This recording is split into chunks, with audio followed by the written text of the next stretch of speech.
Pendant 15 jours, sur le stade en eau vive de Sainte-Suzanne et sous la houlette du comité régional de canoë-kayak, une quinzaine d'athlètes de haut niveau est venue de métropole pour un stage d'entraînement.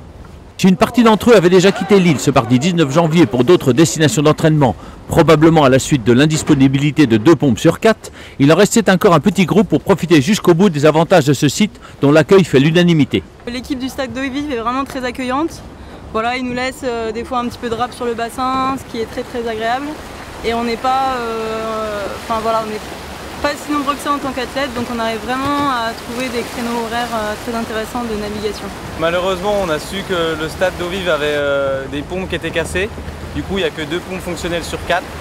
Mais l'équipe du stade d'eau vive a réussi à mettre tout en place pour qu'on puisse naviguer quand même dans de bonnes conditions. Un avis très largement partagé par le numéro 1 français du canoë qui se sent comme chez lui. Moi, c'est la 4e fois que je viens ici, donc c'est un très beau site que j'apprécie et que quand je viens ici, c'est un petit peu chez moi maintenant. Je connais bien, j'ai mes repères, donc pour préparer la saison olympique, il y a tout ce qu'il me faut.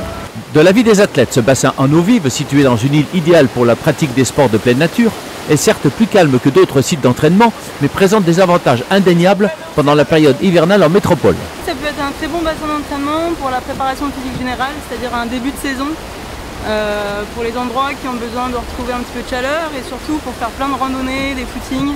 Voilà, il y a vraiment un espace qui est exploitable pour les activités physiques. Surtout au niveau de la PPG. Sur un plan technique, c'est assez spécifique parce qu'il y a des mouvements d'eau qui bougent beaucoup. Et aussi sur le bas du bassin avec les marées, c'est assez difficile. Du coup, c'est assez intéressant pour travailler la technique.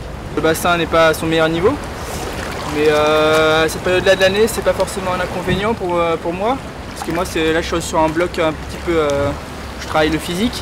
C'est très complémentaire, ça permet de s'entraîner physiquement en bénéficiant d'un climat qui est tout à fait favorable et de faire du sport de pleine nature qu'on ne pourrait pas faire en ce moment en métropole.